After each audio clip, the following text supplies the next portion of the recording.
역대상 16장의 7절부터 22절까지입니다.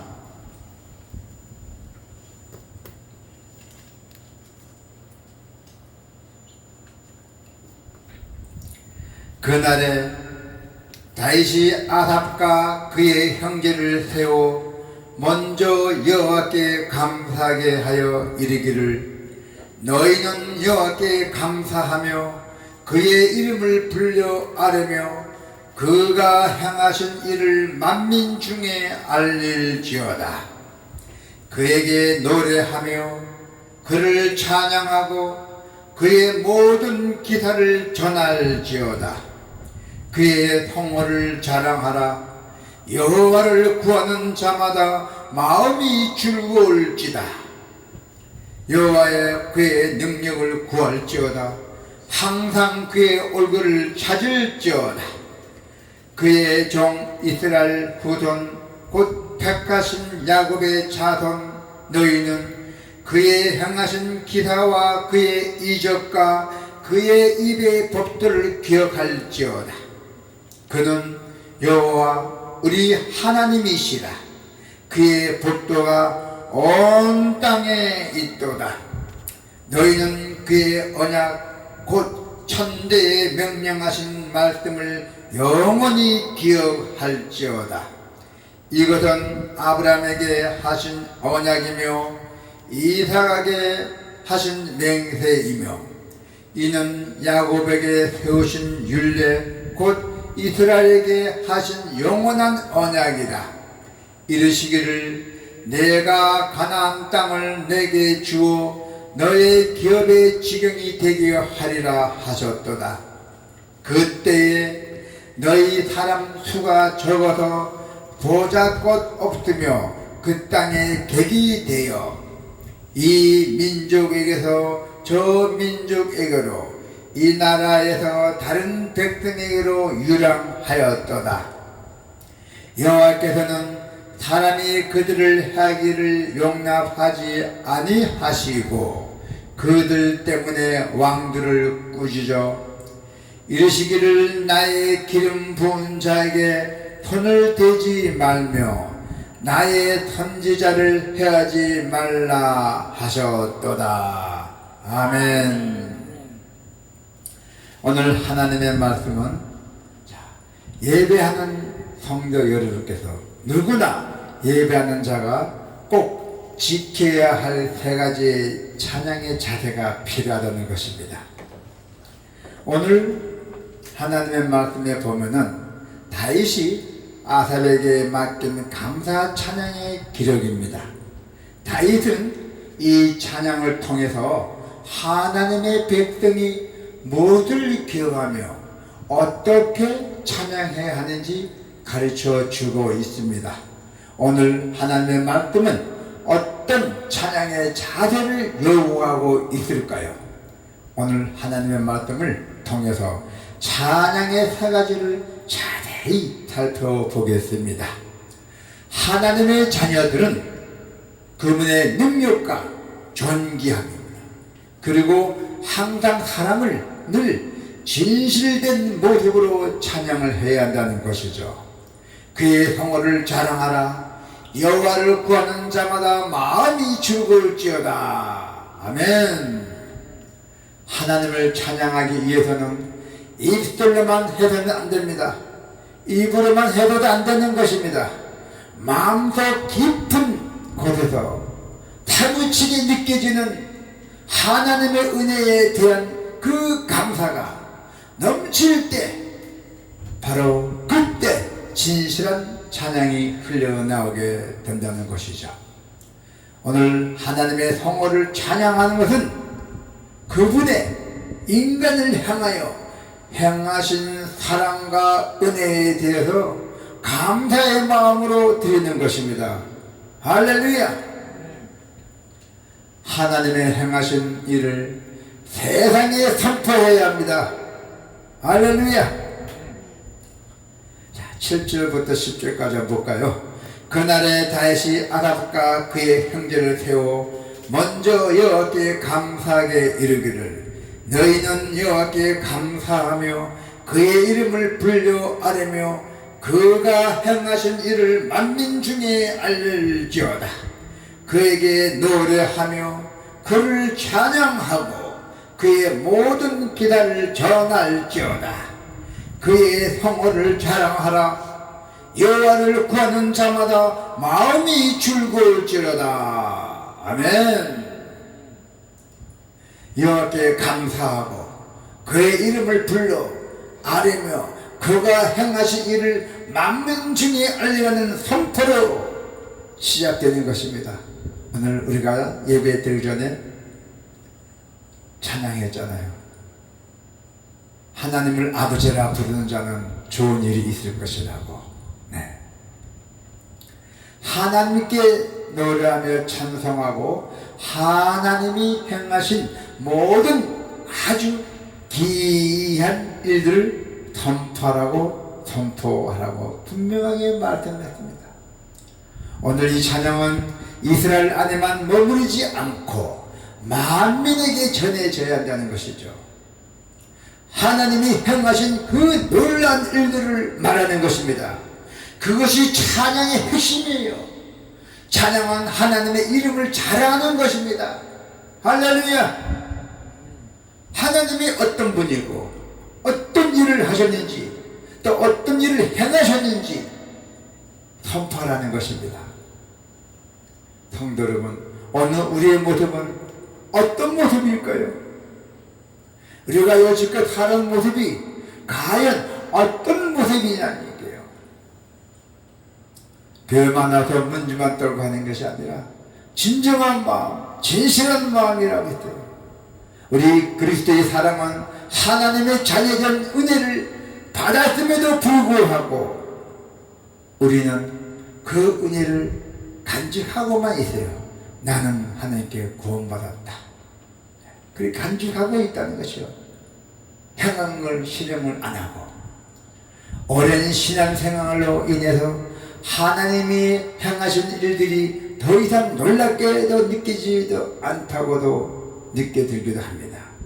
그러나 하나님이 행하신 일은 만민에게 알려야 할 놀라운 일입니다. 여러분들 책무입니다. 내가 경험한 하나님의 은혜를 세상에 향해서 나누는 것이 바로 찬양의 스타트입니다. 할렐루야. 찬양의 시작이라는 것입니다. 하나님이 행하신 아주 그 귀한 일들을 날마다 기억하고 기쁨으로 선포하는 성도가 되기를 바랍니다. 하나님의 얼굴을 먼저 구해야 합니다. 11절부터 13절 볼까요? 여호와여 그의 능력을 구할지어다. 항상 그의 얼굴을 찾을지어다.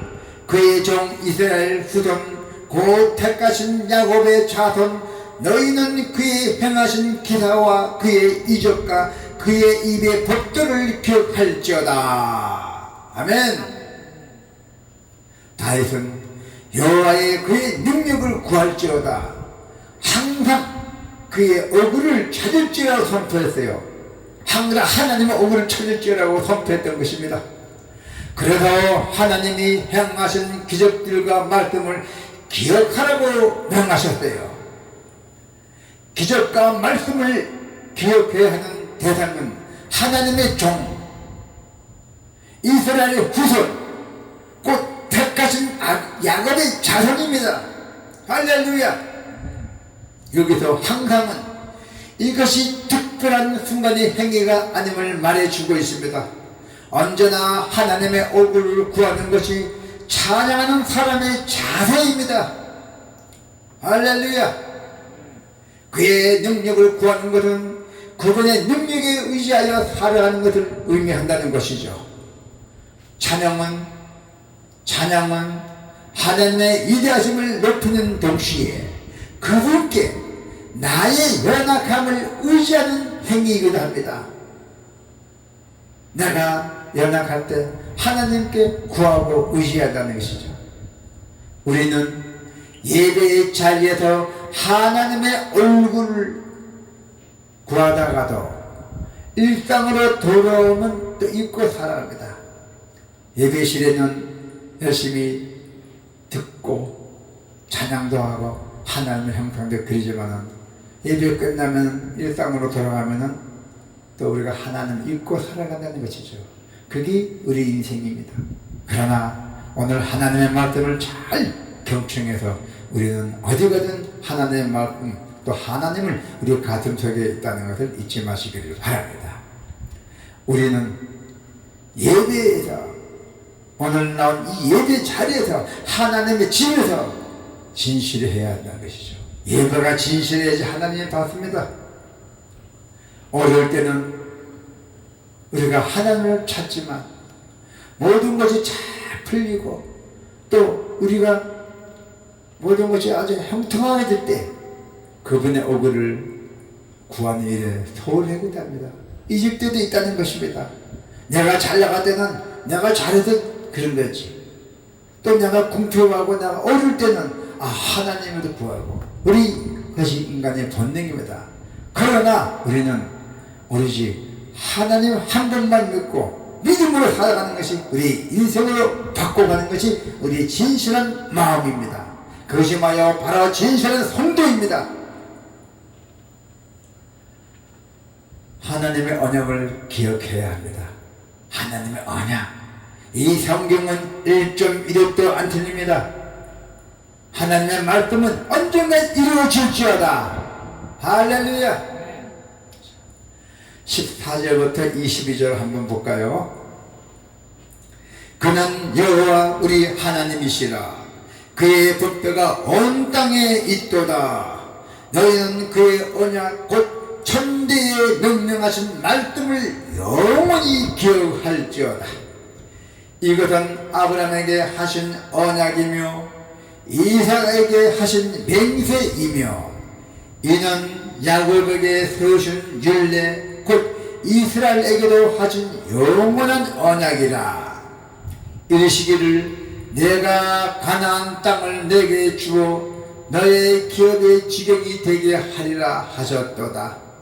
그때에 너희 사람 수가 적어서 보잘것 없으며 그 땅의 객이 되어 이 민족에게서 저 민족에게로 이 나라에서 다른 백성에게로 유랑하였도다. 여호와께서는 사람이 그들을 해하기를 용납하지 아니하시고 그들 때문에 왕들을 꾸시죠. 이르시기를 나의 기름 부은 자에게 손을 대지 말며 나의 선지자를 해하지 말라 하셨도다. 아멘. 하나님의 언약을 꼭 기억해야 한다는 것입니다. 다윗은 단순히 과거 이야기를 해상하는데 그치지 않았어요. 너희라는 표현을 사용했어요. 너희라는 표현을 사용하고 그리고 명했던 것입니다. 족장들의 이야기가 다윗의 백성의 이야기로 이어진다는 것이죠. 이스라엘 조상들이 수가 적고 연약하였을 때 하나님은 그들을 보호하셨습니다. 아브라함과 이삭과 야곱에게 주신 언약 때문이었죠. 이 찬양의 핵심은 하나님의 언약이 지금도 유효하다는 고백이라는 것이죠. 하나님의 백성의 형태는 변할 수 있습니다. 우리 인간은 변할 수도 있어. 그러나 하나님의 언약은 결코 절대로 변하지 않다는 것입니다. 그래서 우리는 세상에 인간 살아갈 때는 말을 조심해야 됩니다. 함부로 말을 하지 말아야 돼요. 말을 하게 되면 주 담지를 못합니다. 말을 조심해야 되고 항상 묵직하게 있는 거예요. 경청만 하는 것이 잘 지혜가 있는 사람입니다. 그래서 하나님의 언약을 기억하는 것은 어떠한 상황에서도 찬양할 수 있는 근거가 되어야 된다는 것이죠. 어떠한 상황에 있을 때도 찬양할 수 있는 자세가 필요하다는 것입니다. 하나님의 언약을 붙들고 어떤 상황에서도 찬양하는 성도가 되기를 바랍니다. 사랑하는 성도 여러분, 진실로 사랑하는 성도 여러분, 하나님이 행하신 일을 온 세상에 알리고 삶의 모든 순간에 하나님의 얼굴을 구하며 변하지 않는 하나님의 그 언약을 붙들고 찬양하는 것이 여러분들의 자세입니다. 할렐루야! 하나님의 은혜를 입은 우리는 하나님이 행하신 일을 꼭 기억해야 돼요. 그리고 고백할 줄도 알아야 되고, 그리고 우리가 삶의 모든 자리에서 하나님의 얼굴을 구하고 어떤 상황에서도 언약의 말씀을 붙들고 찬양해 주시기를 축원합니다. 아멘.